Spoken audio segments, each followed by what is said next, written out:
বাতিজা কি রে কাকা? তুই আমার ফরে দিস।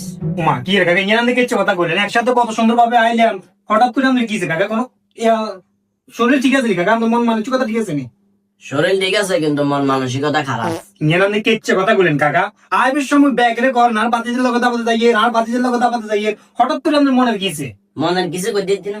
তুই আরে কত দুদিন আগে কি কইছস? কি হয়েছে? কি কইছস? কি হয়েছে আপনি কোন না? গত দুদিন আগে তুই আরে কইছস যে কাকা আর বন্ধুকের বাসার দাওয়াত আপনারা ফ্রাইড রাইস খাইবে লাগি যা, কিন্তু আরে হাতে ধরা দিছে আইয়া ভাত করবে। এই যা এমনি আয়নাডা, এই যে মরিস, এই যে গোড়া গাড়ি যেগুলা দেওয়া রে, এগুলা যদি কেউ যদি না খায় এগুলা কি এমনি এমনি হয়েছে? তুই আরে কইছস কাকা কথায় কোনো মনে কষ্ট নিয়েন না। কিয়া মেতর কোনোদিন আতরের গন্ধ বুঝে না। কিনলে মাথার মেজাজ গরম করার গত 2 দিন আগে যখন তুই আরে দাওয়াত দিছস, এলাকার এমন কোন লোক নাই যে লোকেরা এখন কম বেশি ব্যাগেরও কইছি আই আর বাদ দিজার লগে ফ্রাইড রাইস খাইবে যাম অনেকে তো ফ্রাইড